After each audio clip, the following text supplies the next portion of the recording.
Joining us this morning is a friend of mine that I've known for a long, long time, Jennifer Cleveland. How you doing, Jen? I'm doing good, thanks. Well, I got to tell the story. Oh. 1986. This little girl comes in, just graduated from high school, I think that year, right? And she said, we had just opened the Hometown News, and she said, "Are you hiring?" And I needed somebody to run the office. I didn't even ask her credentials. I just knew she was a beautiful girl, and I said, dear. "You got the job." And who comes in right after her? Her cousin, Chris. And it all went south. It went south after that. No, kidding, Chris. Chris actually started taking pictures there, and now he's a tremendous photographer. But yeah, it was fun. It was a different time back in those days. It was great. Yeah, yeah. Jennifer, you are with Catholic Charities? Correct. Right? How long have you been with them? 2 years. 2 years. And what do you actually do there? I oversee representative payship programming and the Patrick A. Sorahan Ashtabula County Volunteer Guardianship Program.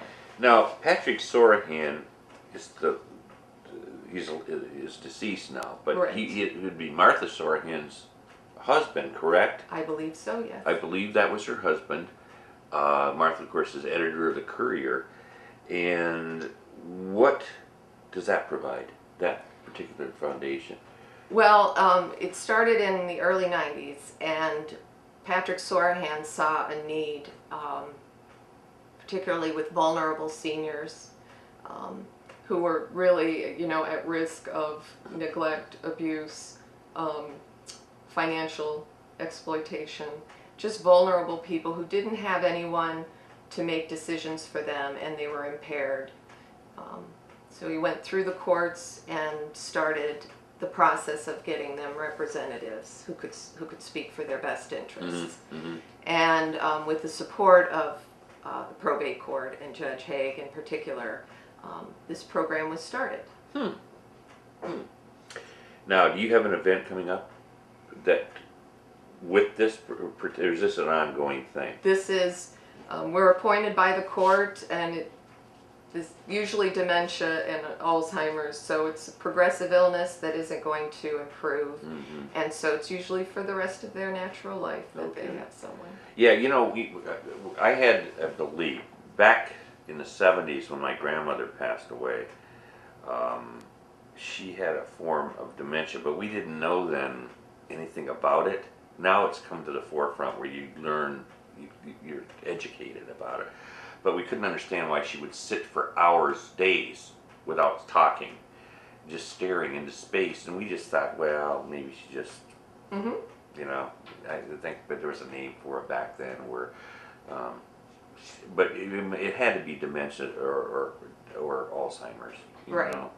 But we were just stupid. We didn't know, Well, it is. It's a progressive illness, and oftentimes, they may still be able to carry on conversations. They can talk clearly about, the old days and tell stories. But when it comes to decision making, they're unable to make ones that are healthy for themselves. Okay. And they need someone looking out for them. And oftentimes in Ashtabula County, a family member can step up and do it. But, if you've outlived any of your loved ones, or you have loved ones who are unsuitable to make those decisions, they're oftentimes referred to us. Are you a social worker yourself? Do you go out, or do you handle the administrative part of it, or? Actually, I'm appointed to wards. Barb Brotzman is the guardianship caseworker. She's had years of experience, and the court appoints us as guardians, typically to more complex cases that we wouldn't want to give to a volunteer. Oh, okay, gotcha. So you've been doing this the last couple of years. Yeah. Now you're a mom now and everything, right? I mean, you. Right. I kind of lost track of you. I haven't seen you for a while. So how old are your kids? I mean. Oh, I have. My son is 26. Lives in Columbus. Kidding. No. Where'd the time go? I here? know. 26. Wow. And my other two have graduated. As well. Is that right? Yeah. Wow. So So Doug and I are at the empty nest point. Yeah, that happens, that happens. Things change when you go into the empty nest Right. situation. I find it extremely important to support Catholic Charities, who when I first got married way back in the 70s, Catholic Charities kind of helped me out in some needed counseling that I needed back then. But yeah, I think it's a very, very good organization and very important. Where are you located? We're located on Park Avenue in Ashtabula in the First Merit Building. Oh, okay. Jen, maybe you could kind of outline on what actually you do over there, okay? Mm-hmm. Yeah. Again, the program serves frail, elderly individuals with dementia, Alzheimer's, or similar conditions who don't have anyone to make decisions for them. It's the most restrictive relationship because essentially they can't make decisions for themselves, and the court has to deem them incompetent, which is a legal term. And once they're deemed incompetent, the court is responsible for them. And so we're essentially representing that. Mm-hmm. And so we're appointed, usually it's someone referred from a skilled care setting. And generally, if anyone is aware of someone in need of this in the community and there's real problems, they need to contact Adult Protective Services. Mm-hmm. We do get referrals from them. Okay. But the exciting part is we recruit, train, and supervise 46 volunteer guardians, and we have over 50 wards who they take care of. The court allows a maximum of 3 wards per volunteer, but typically there's 1 or 2 that they serve. When you're appointed the guardian of person, that ward, you have a fiduciary duty to uphold the interests of that ward, and that is not a transferable responsibility. You are responsible for making sure their interests are upheld. We also have volunteer attorneys who help tremendously and give untold hours of assistance to us. They file our applications, they attend the hearings, and then throughout the guardianship, if we need assistance, they are there for us. Mm-hmm. Ohio rules stipulate that the judge, the probate court judge, is the superior guardian. And of course, he cannot oversee all these wards, so the guardians fulfill a majorly important role. Mm-hmm. We coordinate services for them to meet their needs. We're not a case manager, we're not a replacing family. So we are the advocate decision maker for them, often mostly comprised of medical decisions and consent. And I think other counties have guardianship programs, but there's only, I think, 3 volunteer guardian programs in the state. A lot of the counties have either none, or they have attorney guardians, for-profit guardianship, and there's been some controversy there. The Supreme Court of Ohio is looking at that right now, and they've created amendments to make sure there's more oversight, which is really needed. Mm-hmm. And the volunteer guardianship programs are rare and the most desirable option because, of course, these people are doing this out of altruism, and it's just really hard work that they're doing. The court requires an hour of face-to-face time with the ward a month, but most of our volunteers do more than that, spend more time. To give you an example of what's going on in the state, some other counties are required to see their ward once a year, and we cannot imagine seeing the living conditions of your ward, even in the nursing home. That's a real important part of what we do. And we implemented a process where we also kind of scrutinize the resident account statement to make sure the money isn't being used improperly, and we still run into that at times, so that's important. So, What would they do if they did not have this particular program out there, these people? some of the nursing home staff or ex-nursing home staff report to us that people with guardians receive more attention because there's someone they have to answer to. That's a proven fact. Yes. And we do see where way too much time has gone by, and that person should have been, the application for guardianship should have been done much earlier. Really? That probably happens a lot. It happens a lot, and then what happens is they get sick, they have to go to a hospital, the hospital has no one to consent for their care, calls us, and our process, we have to match a volunteer, the hearing's scheduled. It can take many weeks before a guardian's appointed, and we can't make decisions for that person until we're appointed, or someone's appointed. Wow. A great program then. I mean, obviously helping a lot of people out there that certainly probably do need some guidance and help out. I'm sure they do, you know.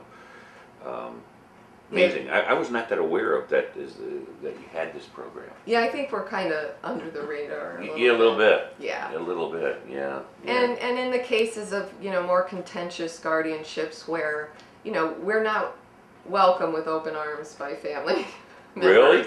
No, because we're, taking over. We're not big bad Catholic Charities coming in there, but, we are doing the work, and it's a fiduciary duty, and the ward comes first. So there is a little bit of animosity. At times, yeah, and that's hard. And we try to, involve the family as much as possible, but sometimes that's not a good idea. I don't know if it was you, because I've interviewed you before, but I think, it seems like I have. But I thought we had talked about, I think it was you, maybe it wasn't. I've done so many interviews it's hard for me to remember anymore, but we talked about abuse of our seniors. We've all morning long have been building up the senior prom, which is coming up for the seniors. And we've been talking about the good times, but unfortunately, I've been told that some of our seniors have been abused, slapped, verbally abused, all that sort of stuff. And what's your take on that? Well, if you can imagine being frail and losing, your memory and having to rely on someone, maybe a more dubious family member, and you've lost the other ones, and this is your caregiver and you're relying upon them. Many seniors overall are aware that they're being financially exploited, but they're dependent on this person for various things. So it is just really an issue. It's become more widespread. The baby boomers are aging out, Right. So it's just going to continue to be a problem. So some of these people are being stolen from having. That's really the top issue. Is it really? Oh yeah, and that's what we see. Oftentimes, by the time they come to us, they've been tapped out of their money that they've worked for and saved over their lives. And really, the impact of that is they have to go on Medicaid, and these are people who had some hundreds of thousands of dollars. Yeah. How about the other kind of abuse, Jen? I mean, as far as the verbal and the physical, that is also a problem. Yeah, the intimidation. They're dependent, they're frail, and they're prone to undue influence, and they're frightened. And we've also seen a lot of neglect. Some of it is self-neglect. They just don't have anyone, and they don't know make good decisions for themselves. And generally at that point they're put into a nursing home, and we coordinate that. But we have seen people who have not eaten, who've been completely riddled with dementia, and they've been barricaded in their homes, they're frightened, and there's people just preying on them because they know that they're not good decision makers. They have no power over their lives. Taking advantage. Taking advantage. The kid who mows the grass starts to recognize that this person is not real competent, becomes aware of her financial standing, and suddenly this person is joining her on trips to the bank, and she's withdrawing funds and handing it over to him because he's a nice boy and he takes care of her. I've heard also reports too, Jen, of people stealing medications. Oh, yeah, from that's them. a big one. Yeah. Yeah, and seniors need to put their medications away as best as possible. Right. They'll leave them on the windowsill, or, and then someone can see That you it. see, they trust. They don't. They lived all their life with a certain independency, and then that independency kind of erodes, and as you get older, and it's a sad situation. I actually witnessed recently, not within the last month or so, but recently, at a store where a younger person was screaming actually at an elderly person, and it was a man, and he actually, he kind of like, I don't know what the word would be, that he just kind of like, shriveled up and was very intimidated and probably, like you say, afraid. Right. And it was just a situation where they were more or less taking charge, and it was really cruel. I thought it was very cruel. Yeah, it doesn't take much, just a couple of those times, and that person is going to become, Yeah. pretty compliant. Do you get reports on that, Jen? Or, people call that stuff, say, we got a neighbor here that's getting... Oh, yeah. And if they're in the community, then we work with Adult Protective Services because they have the jurisdiction. Yeah. And then we try to get them into a nursing home, and then we take over, and represent them there. Right. So we are dealing sometimes with the residual effects of what the family has done. And sadly, sometimes once the money is secured and overseen and protected, the family just disappears. Really? Yeah. They go away. Yeah. Wow. Because we do provide guardian of estate services through the agency, and our guardian caseworker coordinates that. But again, more complex cases would be referred to our volunteer attorneys, and they don't make any money off of it. What about the victims? Okay, the ones that you save or rescue, basically. Do they understand what's been done? I know they have dementia or whatever. Are they happy where they end up? Sometimes. Are there success stories there?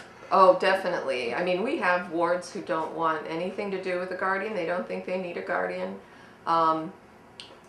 But, I also have wards who tell me this has been, I feel so much safer and secure. Good. And I needed someone, a lot of them, I needed someone to look out for me. And we've also seen where someone has come in and they are in deplorable conditions in their home, and they are, reflecting that in their appearance and their health. And after several months of getting nourishment and medication on time, and showers and cared for, their medical needs met, they're like a new person. Yeah. Yeah. You can't undo the dementia, but oftentimes they are much better functioning at that point. Yeah. Amazing things that you probably see that most people don't, but as long as there's success stories there that you've done something good for these people, I think that's tremendous. Great organization you're working for.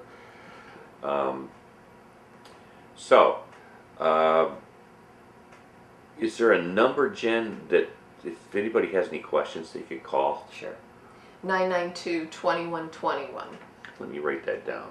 when you leave, I won't be able to remember. 992-2121. Yes. You just ask for guardianship services or guardianship program. And I just want to put in that we can't give legal advice. We do refer family members who have concerns either to Adult Protective Services, again in the community, if the person's in the community, or they need to speak with an attorney. And we train any guardian that is in the county. We have a 4-time-a-year training. Okay. And when a family member or representative is appointed by the court, it is conditional on you attending that 4 or 5 hour training. Mm-hmm. So they can get started, but they have to go to the training. Gotcha. And volunteers can't get started until they attend the training. Gotcha. Okay. Okay. Good job. Keep up the good work. Thank you. Come back and see us again. I will. Okay. All right. All right. And I Jennifer wanted to Cleveland. say June 15th is Elder Abuse Awareness Month. Oh, that's what I wanted to ask you about. June 15th, that would be this starting Sunday. Yeah. This coming Sunday is Elder Abuse Awareness Month. Is that right? Yeah, World Elder Abuse Awareness Month, actually. Okay. Okay. Yeah. And that is the 41 million Americans, 65 and older, that are compromised, are a growing proportion of the population. And that's one area where every one of us is going to be an elder at some point. Mm-hmm. So we should be concerned. Mm-hmm. 1 in 10 age 60 and older have experienced abuse over 1 year. Nearly 1 in 2 people with dementia experience some form of abuse. Unbelievable. So, and 44 cases on an average will go unreported out of 100. That many? Yeah. So when you look at $2.9 billion was taken from elders in 2009, and only 44 cases of abuse are reported or went unreported. That's an incredible number, Mm-hmm. and it impacts society as a whole. Yeah. Yeah. Amazing. All right. There you go. Thank you, Jen. Thank you. We'll have you back again, okay? Yes. I think we need to stay on top of this story. I think it's interesting.